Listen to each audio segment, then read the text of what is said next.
दोस्तों नमस्कार। आज हम पढ़ेंगे मनोविज्ञान एवं बाल विकास में प्रमुख मनोवैज्ञानिक। तो प्रश्न है, अधिगमकर्ता के ज्ञानात्मक विकास हेतु प्रश्नोत्तर पद्धति कौन सी प्रश्नोत्तर पद्धति का प्रयोग सर्वप्रथम किसने किया? तो प्रश्नोत्तर पद्धति जो है वो सुकरात ने दी थी। किसने दी थी? सुकरात ने। ठीक है, अधिगमकर्ता के ज्ञानात्मक विकास हेतु प्रश्नोत्तर पद्धति किसने दी? सुकरात ने। ठीक, नेक्स्ट क्वेश्चन है, किंडरगार्टन प्रत्यय का निर्माण किसके द्वारा किया गया? तो ये फ्रॉवेल की है। किंडरगार्टन किसकी है? फ्रॉवेल की है। किसकी है? फ्रॉवेल की। नेक्स्ट क्वेश्चन, खालिस्तान ने अनुमोदित किया है कि सभी बच्चों में सीखने की क्षमता होती है। मतलब किसने ये अनुमोदित किया है कि सभी बच्चों में सीखने की क्षमता होती है? तो फ्रेडरिक फ्रॉवेल ने कहा है। किसने कहा है? फ्रेडरिक फ्रॉवेल ने कहा है कि सभी बच्चों में सीखने की क्षमता होती है। नेक्स्ट देखिए, अगला प्रश्न है, जर्मनी के विल्हेम वुंट जाने जाते हैं। ये क्वेश्चन अपने कई बार पढ़ा। जर्मनी के विल्हेम वुंट ने प्रथम जो है अपनी मनोवैज्ञानिक प्रयोगशाला खोली थी। कौन से शहर में? जिनपिंग शहर में। ठीक है, विल्हेम वुंट ने। तो इसका आंसर होगा पहली मनोवैज्ञानिक प्रयोगशाला किसने खोली थी? विल्हेम वुंट ने। नेक्स्ट अगला प्रश्न है, निम्नलिखित में से कौन एक मानवतावादी सिद्धांतकार हैं? मानवतावादी सिद्धांतकार कौन है? तो ये है कार्ल रोजर्स। कौन है? Carl Rogers.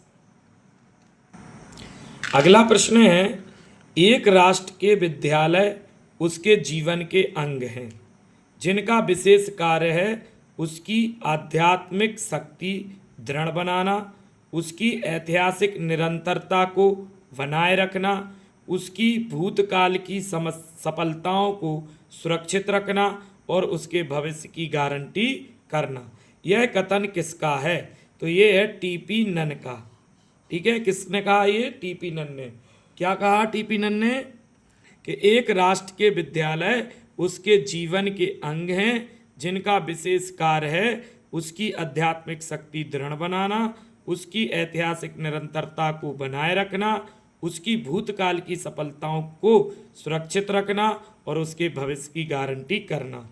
ये टीपी नन ने आंसर दिया। किसने? टीपी नन ने। नेक्स्ट प्रश्न है, किस मनोवैज्ञानिक ने सामोआ के द्वीप पर अणुधैर्य अध्ययन किया था? अणुधैर्य अध्ययन सामोआ के द्वीप पर किसने किया था? तो इसका आंसर है मार्गरेट मीड। मार्गरेट मीड ने कहाँ पर? सामोआ के द्वीप पर अणुधैर्य अध्ययन किया था। अगला प्रश्न है, विभेदक परीक्षण। कौन सा परीक्षण? विभेदक परीक्षण का उपयोग किस मनोवैज्ञानिक ने भारतीय अनुकूलन के अनुसार विकसित किया? विभेदक परीक्षण तो ये किया था आपका J.M. ओझा ने। किसने किया था? J.M. ओझा ने। विभेदक परीक्षण भारतीय अनुकूलन के अनुसार।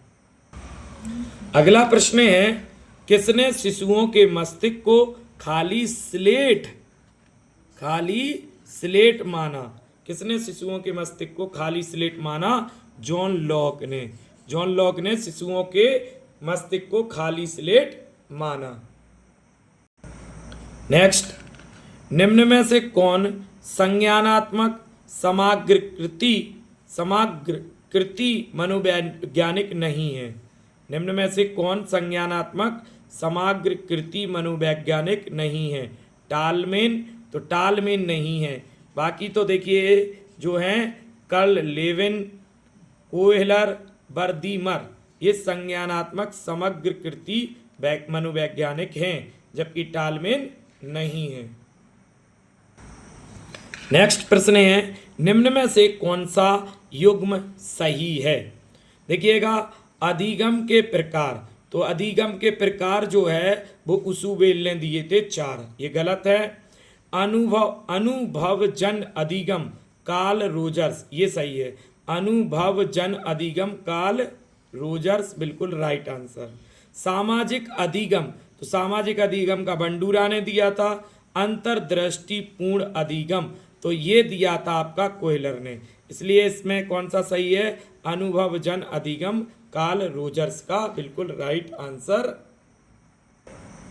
नेक्स्ट प्रश्न है, किसने मिसो सिस्टम को वर्णित किया कि किस प्रकार बच्चों के माइक्रो सिस्टम के विभिन्न भाग एक साथ बच्चे के स्केल के लिए कार्य करते हैं? तो ये दिया ब्रोन फैन विन्नर ने।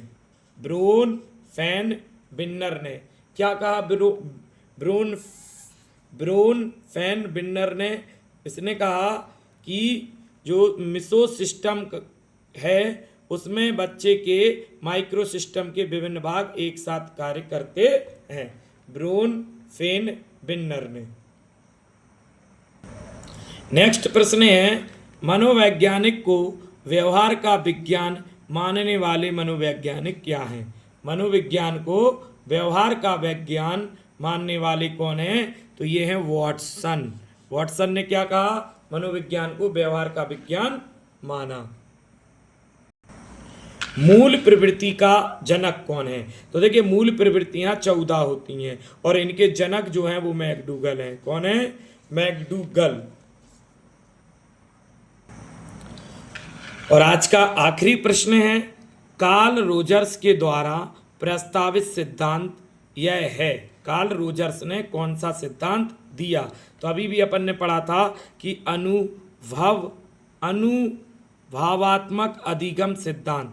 अनुभावात्मक अधिगम सिद्धांत किसने दिया? कार्ल रोजर्स ने। किसने दिया दोस्तों? कार्ल रोजर्स ने। जय हिंद, जय भारत।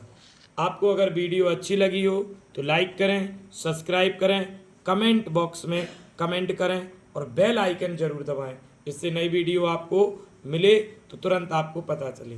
और फेसबुक पर अगर आप हमको देख रहे हैं तो पेज को फॉलो जरूर करें। जय हिंद, जय भारत।